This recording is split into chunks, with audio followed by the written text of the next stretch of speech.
할렐루야. 옆 사람에게 이렇게 한번 인사해 보겠습니다. 은혜로운 시간입니다. 저는 이 시간 회복해 하시네라는 제목으로 말씀을 전하도록 하겠습니다. 이 말씀 전할 때에 이 말씀이 여러분들에게 또 큰 은혜와 도전이 되길 주님의 이름으로 축복합니다. 우리 모두는 태어나서 단 한 번도 경험해 보지 못한 큰 세계적 전염병 사태 속에서 살아가고 있습니다. 포스트 코로나 시대라고 불리는 시대가 왔습니다. 전문가들은 다시는 코로나 이전의 그런 시대로 돌아갈 수 없다라고 말을 합니다. 그런데 더 안타까운 현실은 지금 우리가 이 코로나뿐만 아니라 여러 가지 또 상황들에 국면해 있습니다.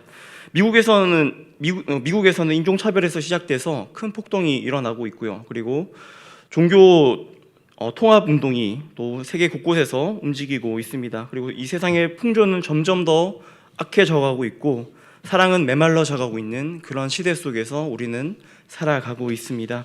이런 시대 속에서 살면서 우리는 누구나 회복을 꿈꾸기 마련입니다. 어떤 부분에서 회복이 필요할까요? 먼저 육체의 회복이 필요한 것 같습니다. 오늘날 사람들에게 가장 흔하게 듣는 이야기가 뭡니까? 오늘 피곤하다 아닙니까?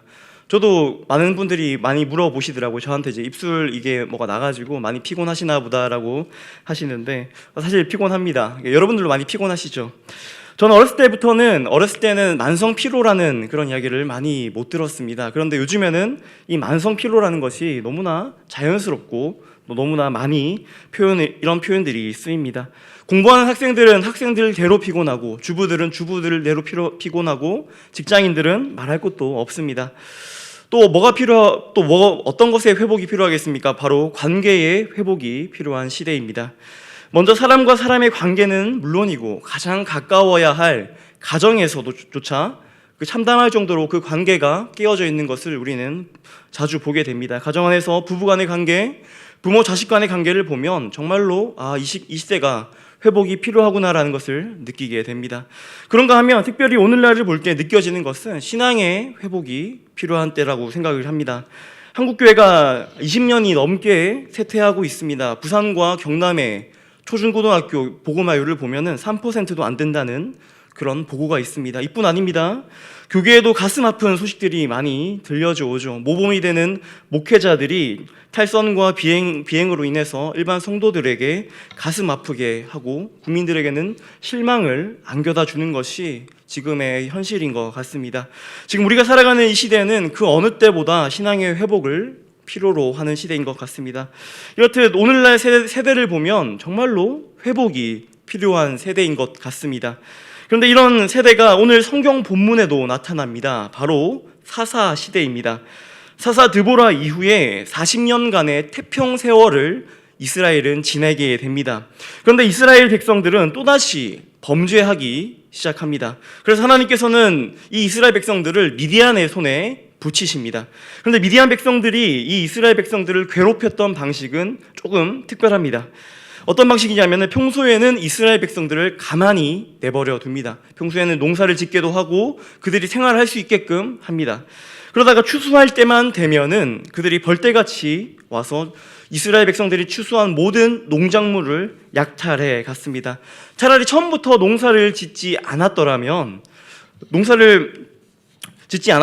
그래도 괜찮았을 텐데, 그런데 그 추수할 때만 되면은 이 미디안 족속들이 와가지고 이것을 다 빼앗아 간 것입니다. 올해는 이 양식을 먹을 수 있을 거야라는 그런 기대감을 품었지만 이스라엘 백성들은 이 곡식뿐만 아니라 이 희망, 이 기대까지도 모조리 미디안에게 빼앗겨 버린 것이죠. 그래서 이스라엘 백성들은 꿈도 소망도 희망도 없이 그렇게 살아가고 있는 이 시대가 오늘 우리가 읽은 본문 사사기 6장의 시대입니다. 바로 이때 이 기드온이라는 한 인물이 등장합니다. 여러분은 기드온 하면 어떤 이미지가 떠오르십니까? 주일학교 때부터 우리는 기드온의 300용사 하면은 엄청난 그가 보여준 용기와 탁월한 믿음에 대해서 우리가 많이 떠올리실 겁니다. 그래서 원래 타고나기를 정말로 능력 있고 용기 있는 용사라고 생각하기 쉽습니다. 그런데 오늘 본문에 등장한 이 기드온이라는 사람은 우리가 생각했던 그 이미지와는 조금 다른 모습을 보여줍니다. 그저 평범한 것보다 좀 더 못한 겁이 많고 무능력한 자로 비춰지는 것이 오늘 기드온의 모습입니다. 하지만 그럼에도 불구하고 하나님께서는 이스라엘의 회복을 이 기드온이라는 사람을 통해서 사용하셨습니다. 하나님께서도 기드온을 쓰실 때에 회복시키시고 또 준비시키셔가지고 이 기드온을 사용하셨습니다. 우리도 마찬가지입니다. 하나님께서는 우리를 통해 세상을 회복시키고 싶어 하십니다. 하지만 먼저 우리가 회복되고 또 준비되기를 원하십니다. 그러면 하나님께서 기드온을 어떻게 회복시키셨을까요? 어떻게 준비시키셨을까요? 오늘 이 시간에는 하나님께서 기드온을 어떻게 회복시키셨는지 두 가지 정도를 한번 살펴보고자 합니다. 첫 번째는 먼저 정체성을 회복시키셨습니다. 같이 한번 해보겠습니다. 정체성을 회복시키셨습니다. 기드온이라는 이름은 자르는 자, 의역하면 용사라는 이름의 뜻을 가지고 있습니다. 기드온의 이름만 보면은 기드온은 용사이며 용맹한 싸움꾼입니다. 그런데 기드온의 지금 그 모습은 어떻습니까? 포도즙 틀에 숨어가지고 그 작은 밀을 타작하고 있습니다. 보통 타작을 할 때 사방이 탁 트인 곳에서 타작하지 않습니까? 그런데 기드온은 포도주 틀 안에서 지금 타작하고 있는 것입니다. 포도주 틀이 그 통이 큰들 얼마나 크겠습니까? 이런 기드온의 모습을 한번 생각해 보십시오. 미디안에게 이 한 줌의 곡식도 빼앗기기 싫어가지고 들킬까봐 노심초사하면서 밀을 타작하는 이 기드온의 모습을 한번 상상해 보십시오. 이런 기드온의 모습 속에는 용사 기드온의 모습을 찾아볼 수가 없습니다. 이것이 바로 기드온의 성경 처음 등장하는 그러한 초라한 모습입니다. 기드온은 이름만 용사였습니다. 그의 모습에는 전혀 용맹한 그 싸움꾼의 모습은 보이지 않았습니다. 용맹한 용사와는 거리가 멀었습니다. 기드온은 두려웠고 기드온은 무서웠습니다. 자신 앞에 놓여진 그 현실의 벽은 너무나 높았고 자신이 가지고 있는 그 처한 상황은 너무나 비합리적이고 너무나 힘든 상황 속에 처해 있었습니다. 그런 그 기드온 앞에서 이 시간 누가 찾아옵니까? 바로 여호와의 사자가 기드온에게 찾아갑니다. 근데 여기서 여호와의 사자라는 단어에는 히브리어 원어로 보면 정관사라는 게 붙습니다. 이 말이 무슨 말이냐면은 이 여호와의 사자가 단순한 전달자, 그냥 메신저가 아니라 여호와 하나님이 그 기드온에게 찾아갔다라는 말입니다. 겁 많고 연약한 기드온에게 하나님께서는 직접 찾아가신 겁니다. 어떻게 이렇게 겁 많고 어찌 보면 무능력해 보이는 기드온에게 하나님께서는 먼저 찾아가신 것이죠. 11절 말씀에 보면은 여호와의 사자가 상수리 나무 아래에 앉았다라고 말하고 있습니다. 이는 회복은 우리의 힘만으로 되지 않는다라고 말하는 것을 볼 수가 있습니다. 우리가 변화되고 우리가 회복되는 것은 온전히 하나님의 주권에 달려 있습니다. 기드온은 인간의 노력, 스스로의 힘으로 회복된 것이 아닙니다. 우리 모두는 회복을 꿈꾸고 있습니다. 하지만 이 모든 것이 나에게서 나오는 것은 아닙니다. 하나님께로부터 오는 그 능력으로 인해서만 회복되는 것입니다. 우리의 노력이 아니라 하나님의 은혜로 회복되는 것이죠. 그렇게 하나님께서는 강권적으로 먼저 기드온에게 찾아가셨습니다. 그리고는 기드온의 정체성을 회복시키셨습니다. 기드온에게 무엇이라고 부릅니까? 바로 큰 용사라고 부르십니다. 기드온의 이름의 의미가 무엇인지, 그 뜻이 무엇인지 다시금 생각나게 하신 것이죠. 큰 용사야, 너는 너의 이름의 뜻이 무엇인지 아느냐? 너는 지금 여기서 무엇을 하고 있느냐? 너는 용사이지 않느냐? 너는 여기서 숨어서 목숨을 연명하는 존재가 아니라 이스라엘을 위해서, 나를 위해서 싸워야 하는 그런 용사라고 다시금 부르고 계신 것입니다. 그래서 그의 정체성을 자각시키시고 다시 회복시키시는 것입니다. 그런데 이 기드온은 자신을 불러 이스라엘을 구원하고자 찾아오신 이 하나님께 도리어 질문을 하고 있는 것을 볼 수가 있습니다. 하나님께서 너는 큰 용사다라고 부르셨지만 여전히 기드온은 이 정체성을 자각하지 못하고 있는 것이죠. 오늘 본문의 기드온을 가만히 살펴보면 그의 자존감이 정말 많이 떨어져 있는 것을 볼 수가 있습니다. 11절에 보니 기드온은 아비에셀 사람 요아스의 아들이었습니다. 또 15절 말씀에 보니 므낫세 지파의 사람이었다라고 말하고 있습니다. 이를 근거로 기드온은 15절에서 자신을 극히 약하고 지극히 작은 자라고 자신을 평가하고 있습니다. 자존감이 매우 낮죠. 그런데 현실적으로만 본다면 이 말이 아주 틀린 말도 아닙니다. 므낫세 지파가 어떤 지파입니까? 야곱의 아들들 중에 11번째 아들인 요셉이 있습니다. 형제들 중에서 서율로 보면은 한참 뒤에 있죠. 그리고 요셉의 아들들의 2명이 있는데 바로 므낫세와 에브라임입니다. 그러나 므낫세는 에브라임보다 축복을 받지 못했습니다. 므낫세가 장자임에도 불구하고 그 장자의 축복을 에브라임이 가져갔죠. 그리고 이 기드온은 이 므낫세 지파 중에서도 극히 약한 자라고 말하고 있습니다. 그러니 기드온이 자신이 별 볼 일 없는 자라고 말하는 것이 어찌 보면 일리가 있는 말입니다. 그의 출신으로만 보면은 그는 내세울 것 없는 자입니다. 요즘으로 치면 주여 내가 무엇을 통해서 이 이스라엘을, 이 대한민국을 구원하겠습니까? 돈도 능력도 학식도 건강도 없는데 이런 제가 무엇을 가지고 이스라엘을 구원하겠습니까? 라고 말한 것과 같습니다. 그러나 하나님께서는 출신을 보고 배경을 보고 사용하시지 않습니다. 아무리 작은 자라 할지라도 하나님께서 쓰시고자만 한다면 그는 하나님의 도구가 됩니다. 사랑하는 성도 여러분, 혹시 자기가 너무 부족하다고 느껴지십니까? 혹시 너무 작고 약하다고 생각하고 계십니까? 세상적으로만 본다면 내 배경이, 내 집안이, 내 재산이 내세울 것이 하나도 없다고 그런 생각이 드십니까? 나는 나이가 너무나 많고 건강도 좋지 않고 할 수 있는 게 없다고 생각하십니까? 그런데 말입니다. 하나님께서 쓰시고자 한다면, 그의 손에 도구로 붙들려지기만 한다면 우리는 하나님의 나라의 일을 할 수 있을 줄 믿습니다. 천하보다 귀한 한 영혼을 하나님께로 되돌릴 수 있습니다. 주님의 피로 값주고 사신 이 몸된 교회를 함께 세워갈 수 있습니다. 예수님을 닮아서 장성한 신앙의 그 분량까지 자라서 하나님의 기쁨이 되고 또한 하나님의 자랑이 될 수가 있습니다. 그렇게 우리의 부족함을 보고 우리의 연약함을 보고 너무 낙심하지 마시기 바랍니다. 우리는 부족하나 하나님께서는 부족하지 않으십니다. 아멘이십니까? 오늘 본문의 14절을 기억하십시오. 14절 말씀 같이 한번 읽도록 하겠습니다. 시작. 여호와께서 그를 돌아보아 가라사대 이스라엘 미디안의 손에서 구원하라. 내가 너를 보낸 것이 아니냐. 또한 16절 말씀을 같이 읽도록 하겠습니다. 시작.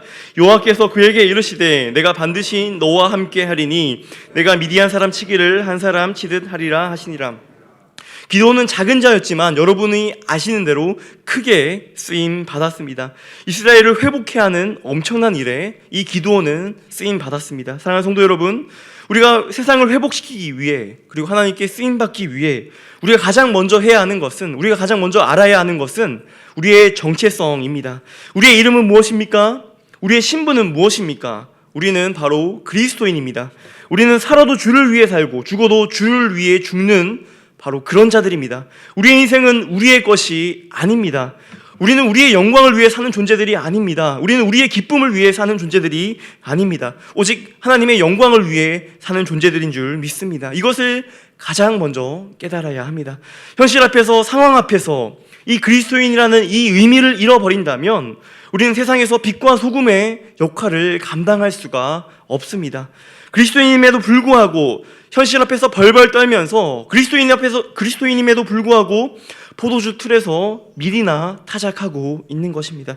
세상을 두려워하지 마시기 바랍니다. 물질을 겁내지 마시기 바랍니다. 이런 현실들 앞에서, 문제들 앞에서 우리가 간혹 작아질 때도 있습니다. 그때마다 기억하십시오. 나는 온 우주 만물을 지으신 하나님의 자녀입니다. 바로 이 정체성을 회복하시기를 바랍니다. 그래서 우리의 삶에서 우리의 이름을 회복하기를 원합니다. 그리스도인이라는 이름을 찾기를 원합니다. 그래야 주님의 뜻인 이 세상을 회복시키는데 우리가 귀하게 쓰임받기를 소원합니다.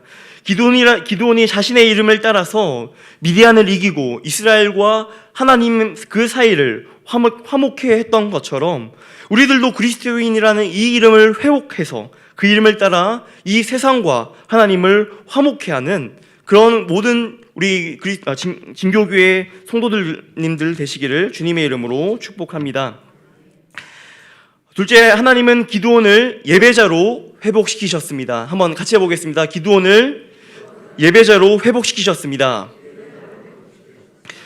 기드온의 정체성을 회복시키신 그 후에 하나님께서 하신 일은 기드온을 온전한 예배자로 회복시키신 일입니다. 17절 말씀에 보면 이렇게 말씀합니다. 17절 말씀 같이 읽도록 하겠습니다. 시작. 기드온이 그에게 대답하되 주 되시는 표징을 내게 보이소서라고 말씀. 기도원이 하나님께서 찾아오신 것에 대해서 뭔가 징표를 달라고 요구하고 있습니다. 그리고 그 징표로 무엇을 요구합니까? 18절 말씀입니다. 18절 말씀 같이 읽도록 하겠습니다. 시작. 내가 예물을 가지고 다시 주께로 와서 그것을 주 앞에 드리기까지 이곳을 떠나지 마시기를 원하나이다 하니 그가 이르되 내가 너 돌아올 때까지 머무르리라 하시니라. 이 말이 무슨 말입니까? 내가 예물을 드릴 테니 나의 예물을 받아 달라는 것입니다. 제사를 드릴 테니 나의 제사를 받아 주십시오라고 말하는 것입니다. 보통이라면은 뭔가 징표를 달라고 했을 때 뭔가를 요구할 수 있습니다. 하나님 지금 내가 먹을 것이 없습니다. 하나님 제가 입을 것이 없습니다. 하나님 제가 지금 돈이 없습니다. 하나님 그러니 제발 로또 복권이라도 무슨 건물 한 채라도 너에게 징표로 하나님께서 나와 함께 하신다는 그 징표로 주시면은 감사하겠습니다라고 말할 수 있습니다. 그런데 기드온은 하나님께서 나에게 주신 그 은혜의 징표로 그런 것들을 요구하고 있지 않습니다. 기드온의 지금 상황을 아십니까? 미디안 족속들이 추수하는 족족 찾아와서 모든 것을 빼앗아 갔습니다. 그래서 포도주 틀에서 숨어서 밀을 타작하고 있는 그런 상황이었습니다. 미디안에게 모든 것을 빼앗긴 이 기드온에게 그런 기드온은 하나님께 뭔가를 요구하지 않습니다. 그런데도 재물을 요구하지 않았습니다. 또한 하나님께서 나에게 주신 은혜에 주신 징표로 잘 싸울 수 있게 해달라고 힘을 달라고 한 것도 아닙니다. 미디안을 물리치는데 싸울 수 있는 군사력을 달라고 한 것도 아닙니다. 그것을 요구하지 않았습니다. 기드온은 하나님께서 함께 해주신다 했으니 그 함께 하심의 징표로 불을 주십시오, 군대를 주십시오, 싸울 수 있는 능력을 주십시오, 이렇게 징표로 그런 것들을 요구하지 않았습니다. 오히려 하나님께 무엇을 부탁하고 있습니까? 예물을 가지고 와서 드릴 테니 이것을 어떻게 합니까? 받아달라고 말씀하고 있습니다. 그리고 기드온은 예물을 준비합니다. 염소 새끼와 가루 한 에바로 만든 무교병, 그리고 고기와 국을 준비하죠. 이런 예물은 7년 동안 그 미디안의 수탈 속에서 기드온에게 남아있던 정말 최대한의 그런 재물이었습니다. 기드온에게는 엄청난 재물이었습니다. 거의 전 재산이라고 봐도 무방할 만큼 기드온에게는 큰 것이었습니다. 그러나 기드온은 이런 재물을 가진 것보다 하나님의 징표를 통해 하나님의 함께 하심을 경험하는 것이 기드온에게는 더욱 중요했습니다. 사랑하는 성도 여러분, 여러분들은 하나님의 함께 하심의 징표를 어디서 찾고 계십니까? 하나님이 나와 함께하고 계시다는 사실을 어디서 확인하고 계십니까? 많은 물질이 주어지면 하나님이 나와 함께하는 것 같습니까? 큰 힘과 큰 능력이 생기면 하나님이 나와 함께하심을 확인할 수 있습니까? 환경이 나아지고 내 상황이 조금 더 나아지면 하나님의 함께하심을 느끼게 됩니까? 하나님과 나와 함께하심을 확인하는 자리는 바로 어디입니까? 바로 지금 이 시간 예배하는 이 자리인 줄 믿습니다. 나에게는 비록 재물이 없고 나에게는 비록 힘이 없고 군사력이 없고 능력이 없다 할지라도 지금 내가 이 자리가 하나님께 예배드리는 것이 하나님의 함께하심을 경험하는 징표인 것입니다. 우리 성도님들이 이 예배의 자리에 나오게 하신다는 그 사실 자체가 지금도 살아계셔서 역사하시는 그 하나님께서 우리와 함께 하시고 계시다는 것을 나타내는 것입니다. 그렇게 온전한 예배자로 세워가시기를 바랍니다. 예배를 회복하시기를 간절히 바랍니다. 우리가 어떻게 세상에 영향력을 끼치겠습니까? 물질로 세상을 회복시킬 수 있을까요? 힘으로 세상을 회복시킬 수 있겠습니까? 능력으로 세상을 회복시키겠습니까? 아닙니다. 내 삶에서 예배가 회복될 때에, 우리가 온전한 예배자로 세워질 때에 그 예배를 통하여 회복되고 변화되는 우리를 통해서 이 세상이 회복될 줄 믿습니다. 오늘 기도원이 하나님께 요구한 것이 무엇인지 한번 바라보시기 바랍니다. 우리가 이 땅에 살면서 정말로 필요한 것이, 정말로 중요한 것이 무엇인지 깨달으시기 바랍니다. 오늘 이 시간 온전한 예배자로 회복되시기를 결단하시는 우리 모든 성도님들 되시기를 주님의 이름으로 축복합니다. 이렇게 기도원은 최선을 다해 예물을 준비했고 하나님께 이 예물을 드렸습니다. 그리고 하나님은 그 예물을 받으셨습니다. 그 정성을 다해 드린 예물을 받았습니다. 그리고 하나님께서는 어떤 행동을 취하십니까? 본문을 자세히 보시면은 아실 수 있습니다. 하나님께서는 갑자기 사라지셨습니다. 황당하지 않습니까? 기드온은 최선을 다해서 예물을 준비하고 그 예물을 하나님께 드렸습니다. 그 예물만 받고 하나님께서는 복 한번 빌어주시지 않고 떠나버리십니다. 말 한마디 하지 않고 떠나버리십니다. 이게 어찌된 일입니까? 기드온이 얻은 것은 무엇입니까? 최선을 다해서 드린 대가가 어떤 것일까요? 사랑하는 성도 여러분, 이 일로 인해서 기드온이 얻은 것은 이것입니다. 22절과 23절 말씀 우리 한번 같이 읽도록 하겠습니다. 시작. 기드온이 그가 여호와의 사자인 줄 알고 대면하여 보았나이다 하니 여호와께서 그에게 이르시되 너는 안심하라 두려워하지 말라 죽지 아니하리라 하시리라. 기드온이 무엇을 얻었습니까? 바로 여호와를 대면하고도 죽지 않았습니다. 이것이 바로 기드온이 얻은 것입니다. 하나님을 대면했으나 죽지 않은 것입니다. 이 사실이 무엇을 말해줄까요? 바로 기드온의 영혼이 회복되었다는 것입니다. 하나님과 기드온이 화목해 되었다는 것을 간접적으로 말해주고 있습니다. 이 예물을 드림으로써 하나님께 드렸던 것이 바로 화목 제사였다는 것이죠. 하나님과 기드온을 화목해 하는 제사 말입니다. 죄로 인해 죽을 수밖에 없었던 기드온이 예배의 회복을 통해서, 예배의 제단의 회복을 통해서 하나님과 화목하게 된 것입니다. 하나님과 화목해 된 기드온은 그 자리에서 여호와를 위해서 단을 쌓았습니다. 그리고 그곳의 이름을 여호와 샬롬이라 불렀습니다. 평화의 하나님, 즉 화목해 하시는 하나님이라고 부른 것이죠. 사랑하는 성도 여러분, 기드온처럼 우리도 온전한 예배자가 먼저 되어야 합니다. 기드온은 하나님께 세상을 회복할 물질, 세상을 회복할 능력을 바라지 않았습니다. 온전한 예배자가 먼저 되기를 바랬습니다. 그리고 그 예배자가 된 기드온은 하나님 여호와의 샬롬을 경험했습니다. 예배자가 먼저 되십시오. 예배를 드릴 때 최선을 다해서 드리시기를 바랍니다. 나의 온 정성을 다해서 이 예배를 드리시기를 바랍니다. 기드온이 들었던 것처럼 물질에 있어서도 마음에 있어서도 최선을 다해서 드리시기를 바랍니다. 영과 진리로 예배 드리시기를 바랍니다. 그럴 때에 우리가 먼저 하나님과 화목하게 되어 그리고 우리를 통해 세상이 하나님과 화목하게 될 것입니다. 말씀을 정리하도록 하겠습니다. 하나님은 이 세상을 너무나 사랑하십니다. 독생자 예수를 주시면서까지 우리를 구원하시기를 원하십니다. 그래서 이 세상이 화목해 되기를, 이 세상이 회복해 되기를 원하십니다. 그 영광스러운 일에 저와 여러분들을 지금도 하나님은 부르고 계십니다. 이 일에 우리가 쓰임받는다면 얼마나 가치 있고 얼마나 복된 일이겠습니까? 사랑하는 성도 여러분, 우리의 정체성을 깨달으시기 바랍니다. 그리스도인이라는 사실을 잊지 마시기 바랍니다. 그리고 온전한 예배자가 되시기를 바랍니다. 우리의 회복과 가정과 교회의 회복 그리고 세상의 회복은 이 예배의 회복에서부터 시작된다는 사실을 잊지 마시기 바랍니다. 그렇게 할 때에 하나님께서는 우리를 회복시키시고 사용하실 것입니다. 기드온을 쓰셔서 미드안을 물리치신 그 하나님께서 우리를 통해서 이 세상을 회복시키실 것입니다. 가정을 회복시키시고 직장을 회복시키시고 학교를 회복시키실 것입니다.